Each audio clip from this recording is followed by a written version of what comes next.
ধেমাজি নলিমাম গাঁৱৰ মোৰ নাম শ্ৰী টংকেশ্বৰ দলৈ। এইটো প্ৰকৃততে ঢেকীয়া বুলি কোৱা হয়, বৰ ঢেকীয়া। এইটো বিশেষকৈ অৰুণাচলৰ পাহাৰত পোৱা যায়। এইটোত মানে অৰ্কিড লগালে বিশেষকৈ ভাল হোৱাৰ কাৰণে এইটো অৰ্কিড লগোৱা হৈছে। ইয়াৰ বয়স প্ৰায় 40 বছৰমান হয়। এইবিলাক পাহাৰত মানে আদিবিলাকে মানে খেতি কৰিবলৈ কাৰণে যিবিলাক পাহাৰ চফা কৰোঁতে এইবিলাক গছ উটুৱাই দিয়া কাটি পেলাই আমাৰ জীয়াদলা পাহাৰত এতিয়া আনিব পৰা যায়। ইয়াক এডালত আমাৰ ইয়াত পোৱালৈ প্ৰায় এডালত 1000মান পৰি যায়। কাৰণ এইটো মানে কেৰিং কৰোঁতে মানে মানুহৰ বহুত ৱেইট হোৱাৰ কাৰণে ইয়াৰ দামটো বেছি পৰে। তাৰমানে এজন মানুহে বুকিব নোৱাৰে, দুজন মানুহে বুকিবলগীয়া। মই প্ৰথমতে ভাবিলোঁ যে কি গছত লগালে সোনকালে পচি যায়, তাৰমানে কাটি পেলাই গছত লগালে পচি যায়। কিন্তু এনে জীয়া গছজোপাত লগালে আকৌ জীয়া গছজোপা বেলেগ জেগাত এক্সিবিশ্যনত নিব পৰা নাযায়। কিন্তু মানে এই ইয়াত লগালে এইডাল দাঙি মেলি এক্সিবিশ্যনত লৈ যাব পৰা যায়। সেইটো পৰা মানে মনটো মই মানে ইয়াত লগাবলৈ মানে ইণ্টাৰেষ্টেড দিলোঁ। ঢেকীয়া মূৰত লগাবৰ কাৰণে আপুনি ক'ৰবাত প্ৰশিক্ষণ লৈছিলে নেকি? নাই, এইটো প্ৰশিক্ষণ নাই লোৱা, নিজে এইটো মানে চিন্তা কৰি উলিয়াই লৈছোঁ। প্ৰথমতে আনি ইয়াক থৈ পেলাই গুৰিটো সমানকৈ কাটোঁ। তাৰপিছত ইয়াত মানে এনেকৈ নাৰিকলৰ দি কাটি মাৰি দিলে ইয়াত মানে চব শিপাবিলাক এইটো সোমাই যায়। অৰ্কিড লগালে গছতকৈ ফলাফলটো ভাল দিয়ে, কাৰণ ইয়াত মানে এই ফাইবাৰ থাকে। ফাইবাৰ নিচিনা জেগাত মানে বস্তুটো সোমাই যায় শিপাবিলাক, আৰু তাৰমানে পানী আৰু হেলাইটো বেছি পায়। তেতিয়া ফুলটো বেছি দীঘলকৈ আৰু ভালকৈ হয় আৰু সোনকালে জীয়াই। প্ৰায় মানে 100-150 বিধমান প্ৰজাতি মই এই ঢেকীয়া মূৰত লগাইছোঁ। আৰু এইবিলাক মানে লগোৱা দেখি পেলাই বিভিন্ন ধৰণৰ মানে মানুহবিলাকে ইয়াৰ পৰা আনি কিনি লৈ যায়।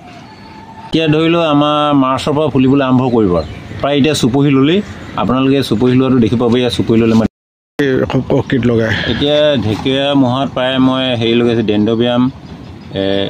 ডেণ্ড্ৰবিয়াম নবাইল, ডেণ্ড্ৰবিয়াম এই ফাইলাম বুলি কয়, আৰু ইনকষ্টেলিছ ৰজিয়া আৰু অডেৰাটাম সেইবিলাক লগাই আছোঁ।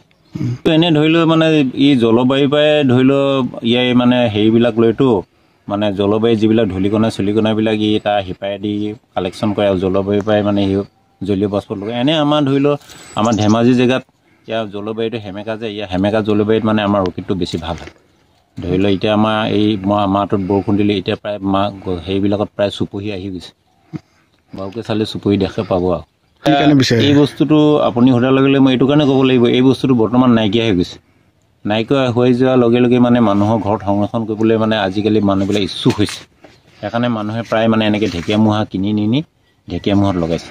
ঢেকীয়া মূঢ়াবিলাক মানুহে কোনোবা অৰ্ডাৰ দিলে মই তেনেকৈ বিক্ৰী কৰোঁ, এডালত 1500-2000। মই ঢেকীয়াটো লগোৱাৰ পৰা বহুতেতো মোক ইয়াক মানে বিভিন্ন ধৰণৰ প্ৰশ্ন কৰে, এইটো মানে কি বস্তু বনাইছ, কেনেকৈ বনাইছ। এইটো মানে লগোৱাৰ কাৰণে মোৰ বহুত ভাল হৈছে। একো গছ নাথাকিলেও ইয়াত ঢেকীয়া মূঢ়াতে লগাব পৰা যায়, নহ'লে এনে টাবত লগাব পৰা যায়, নহ'লে তামোল গছ লাগে। তামোল গছটো এতিয়া লৈ পেলাই লগাই পেলাই পটককৈ এমাহৰ ভিতৰতে কৰিব নাই। এইটো মানে এমাহৰ ভিতৰতে কৰিব পাৰে। গছডাল হোৱাৰ লগে লগে ইয়াক লগাবই পাৰে, কাৰণ এইটো বস্তু 40 বছৰমান গাৰাণ্টিত আছে। ই মানে 40 বছৰলৈ একো বেয়াই নহয়। বস্তুটো দেখা নাই, এইটো নিজেই মই অনুভৱ কৰিবলৈ বনাইছোঁ। আৰু এইটো মানে এতিয়া মই কৰাৰ কাৰণে বহুত ভাল হৈছে। জলৈ তলৈ নিবলৈ কাৰণে এইটো সুবিধাজনক।